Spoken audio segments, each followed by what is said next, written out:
نحمدہ ونصلی ونسلم علی رسولہ الکریم اما بعد فاعوذ باللہ من الشیطان الرجیم بسم اللہ الرحمن الرحیم۔ اسلام کی آمد عورت کے لیے غلامی، ذلت اور ظلم و استحصال کے بندھنوں سے آزادی کا پیغام تھی۔ اسلام نے ان تمام قبیح رسوم کا قلہ کما کر دیا جو عورت کے انسانی وقار کے منافی تھے، اور عورت کو وہ حقوق عطا کیے جس سے وہ معاشرے میں اس عزت و تکریم کے مستحق قرار پائی جس کے مستحق مرد ہیں۔ اللہ تعالیٰ نے تخلیق کے درجے میں عورت کو مرد کے ساتھ ایک ہی مرتبہ میں رکھا ہے، اسی طرح انسانیت کی تکوین میں عورت مرد کے ساتھ ایک ہی مرتبہ میں ہے۔ ارشاد باری تعالیٰ، اے لوگو اپنے پروردگار سے ڈرو جس نے تمہیں ایک جان سے پیدا فرمایا، پھر اسی سے اس کا جوڑ پیدا فرمایا، پھر ان دونوں میں سے بکثرت مردوں اور عورتوں کو پھیلا دیا۔ عورت پر سے دائمی معصیت کی لعنت ہٹا دی گئی اور اس پر سے ذلت کا داغ دور کر دیا گیا کہ عورت اور مرد دونوں کو شیطان نے وسوسہ ڈالا تھا، جس کے نتیجے میں وہ جنت سے اخراج کے مستحق ہوئے تھے، جبکہ عیسائی روایت کے مطابق شیطان نے حضرت حوا کو بہکا دیا اور یوں حضرت حوا علیہ السلام حضرت آدم علیہ السلام کے بھی جنت سے اخراج کا سبب بنی۔ قرآن حکیم اس باطل نظریہ کا رد کرتے ہوئے فرماتا ہے، پھر شیطان نے انہیں اس جگہ سے ہلا دیا اور انہیں اس راحت کے مقام سے جہاں وہ تھے الگ کر دیا۔ عورت کو زندہ زمین میں گاڑے جانے والے سے خلاصی ملی۔ یہ وہ بری رسم تھی جو احترام انسانیت کے منافی تھی۔ اسلام عورت کے لیے تربیت اور نفقہ کے حق کا ضامن بنا، اسے روٹی، کپڑا، مکان، تعلیم اور علاج کی سہولت ولی الامر کی طرف سے ملے گی۔ عورت کی تذلیل کرنے والا زمانے جاہلیت کی قدیم نکاح جو در حقیقت زنا تھے، اسلام نے ان سب کو باطل کر کے عورت کو عزت بخشی۔ جناب سیدنا عبداللہ بن عباس رضی اللہ عنہما بیان کرتے ہیں، رسول اکرم سرور دو جہاں فخر دو عالم صلی اللہ علیہ وسلم نے ارشاد فرمایا، مجھے آگ دکھائی گئی تو میں آج جیسا خوفناک منظر بھی نہیں دیکھا، اور میں نے جہنم میں اکثریت عورتوں کی دیکھی ہے۔ تو صحابہ نے کہنے لگے، یا رسول اللہ وہ کیوں؟ اللہ کے محبوب نے فرمایا، اپنے کفر کی وجہ سے۔ تو آپ سے یہ کہا گیا وہ اللہ تعالیٰ کے ساتھ کفر کرتی ہے، تو حضور نے فرمایا خاوند اور احسان کی ناشکری کرتی ہے۔ اگر آپ ان میں سے کسی کے ساتھ زندگی بھر احسان کرتے رہو تو پھر وہ آپ سے کوئی چیز دیکھ لے تو یہ کہتی ہے، میں نے ساری زندگی تم سے کوئی خیر ہی نہیں دیکھی۔ صحیح بخاری حدیث نمبر 1052۔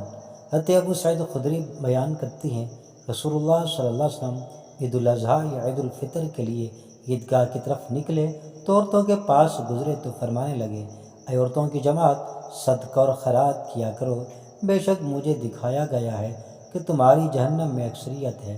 تو وہ کہنے لگے، اللہ کے رسول وہ کیوں؟ تو حضور نے فرمایا، تم گالی گلوچ بہت زیادہ کرتی ہو اور خاوند کی نافرمانی کرتے ہو، میں نے دین اور عقل میں ناقص تم سے زیادہ کوئی نہیں دیکھا۔ تو ہم میں سے کوئی ایک اچھے بھلے شخص کی عقل خراب کر دیتی ہے۔ وہ کہنے لگے، اے اللہ کے رسول صلی اللہ علیہ وسلم، تو ہمارا دین اور ہماری عقل میں نقص کیا ہے؟ حضور نے ارشاد فرمایا، کیا عورت کی گواہی نصف مرد کے برابر نہیں؟ تو وہ کہنے لگی، کیوں نہیں؟ تو حضور نے فرمایا، تو یہ اس کی عقل کا نقصان ہے کہ جب کسی کو حیض آئے تو وہ نماز اور روزہ نہیں چھوڑتی۔ تو وہ کہنے لگے، کیوں نہیں؟ حضور نے فرمایا، اس کے دین کا نقصان ہے۔ صحیح بخاری حدیث نمبر 304۔ اس لیے تمام مسلمان خواتین پر ضروری ہے کہ جو اس حدیث کو جانتی ہیں ان کے معاملات بھی ان صحابیات کی طرح ہونے ضروری ہیں۔ جب ان کو اس کا علم ہوا تو انہوں نے خیر اور بھلائی کی جو کہ اللہ تعالیٰ کے حکم سے انہیں اس اکثریت سے دور لے جائے گی اور وہ جہنم میں داخلے سے بچ جائیں گے۔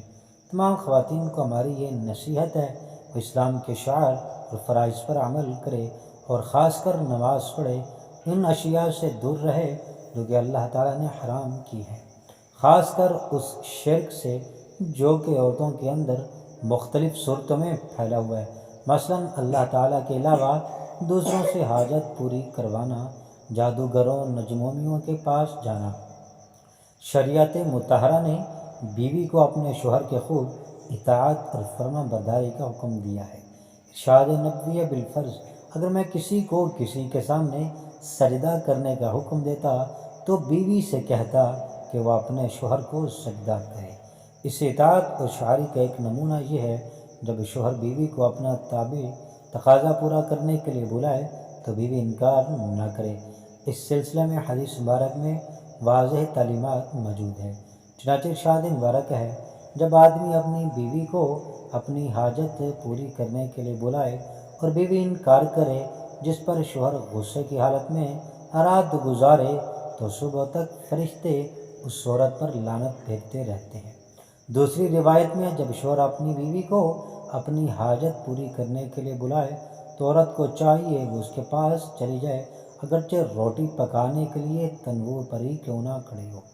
لہٰذا مذکورہ عورت کو چاہیے حتی الامکان شوہر کی اطاعت کرے اور جو کیفیت غیر اختیاری ہو اس کا اظہار نہ کرے، شوہر کو برا بھلا بھی نہ کہے، اللہ سے بردباری طلب کرتی رہے، اور شوہر کو بھی چاہیے کہ بیوی کی طاقت کو مد نظر رکھ کر اس سے تعلق قائم کیا کرے، اور اگر کوئی کیفیت بیوی کے اختیار میں نہیں ہے اس پر بیوی کا مواخذہ نہ کرے بلکہ اللہ سے دعا کرے بیوی کے دل میں اس کی محبت آ جائے، انشاءاللہ جلد موافقت ہو جائے گی۔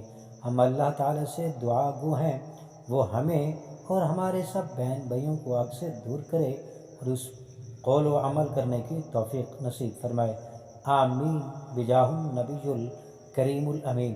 محترم ناظرین کرام، کامنٹ باکس میں اللہ تعالیٰ کے 99 نام اور محبوب صلی اللہ علیہ وسلم کے 99 ناموں میں سے کوئی ایک نام ضرور ٹائپ کریں۔ ویڈیو کو لائک، چینل کو بھی ضرور سبسکرائب کریں۔